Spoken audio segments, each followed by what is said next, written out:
അപ്പൊ ഇനി സ്കൂൾ തുറക്കാനായിട്ട് ഏതാണ്ട് കഷ്ടിച്ചൊരു 5-6 ദിവസം. അത്രയ്ക്കൊന്നുമില്ല, ഒരു 5 ദിവസം. ഇത് കേൾക്കുമ്പോ കുറച്ചു പേർക്കെങ്കിലും ഒരു മിനി ഹാർട്ട് അറ്റാക്ക് വന്നു പോയിട്ടുണ്ടാവില്ലേ? അതൊന്നും ഉണ്ടാവില്ലായിരിക്കും. കുറച്ചു പേർക്കൊക്കെ സ്കൂളിൽ പോകാൻ കുറച്ച് എക്സൈറ്റഡ് ഒക്കെ ആയിരിക്കും. കാരണം അവരുടെ പുതിയ ബാഗ്, പുതിയ ബോക്സ് ഒക്കെ ഫ്രണ്ട്സിന് കാണിച്ചു കൊടുക്കണ്ടേ. അതുപോലെ തന്നെ നിങ്ങളുടെ ബെസ്റ്റ് ഫ്രണ്ടിനെ ഒക്കെ കാണാൻ വേണ്ടി വെയിറ്റ് ചെയ്തിരിക്കണ്ടാവും. എന്തായാലും കണ്ടിട്ട് ഒരു 2 മാസമൊക്കെ ആയില്ലേ. സത്യം പറയാലോ, ഈ ഒരു 2 മാസം വെക്കേഷൻ കണ്ണടച്ച് തുറക്കുമ്പോ എന്താ റോക്കറ്റ് പോയ പോലെ പോയത്. വെക്കേഷൻ ആയത് മാത്രമേ ഓർമ്മയുള്ളൂ. ഇത് 5 ദിവസം കൂടെ കഴിഞ്ഞ് ഇനി പഴയതുപോലെ സ്കൂളിലൊക്കെ പോകണം, ഹോംവർക്ക് ഒക്കെ ചെയ്യണം, അസൈൻമെന്റ് ഒക്കെ ചെയ്യണം.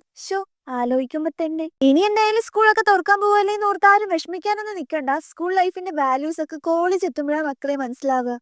ഇനി ഉപദേശിക്കാൻ എന്താ നിങ്ങൾ ഇവിടെ നിന്ന് ഒട്ടിക്കുന്ന എനിക്കറിയാം. അതുകൊണ്ട് തന്നെ നമുക്ക് നമ്മുടെ കാര്യത്തിലോട്ട് വരാം. എന്തായാലും സ്കൂളൊക്കെ അല്ലേ തുറക്കാൻ പോണത്. അപ്പൊ ഒരു ടൈം ടേബിൾ കാർഡ് എന്തായാലും നിർബന്ധമായിട്ട് വേണമല്ലോ. അപ്പൊ നമ്മൾ ഉണ്ടാക്കി വന്നത് ഈ ഒരു ക്യൂട്ട് ആയിട്ടുള്ള സ്ട്രോബെറി തീമിലുള്ള ടൈം ടേബിൾ കാർഡാണ്. ഇത് മാത്രമല്ല, ബ്ലൂ കളർ തീമിലുള്ള ടൈം ടേബിൾ കാർഡ് കൂടെ നമ്മൾ ഉണ്ടാക്കിയിട്ടുണ്ട്. അപ്പൊ അത് ഉണ്ടാക്കുന്നതിന്റെ ലോങ് വീഡിയോ നമ്മുടെ ചാനലിൽ പോസ്റ്റ് ചെയ്തിട്ടുണ്ട്. അപ്പൊ എല്ലാവരും ഇപ്പൊ തന്നെ പോയി കണ്ടു നോക്കുക.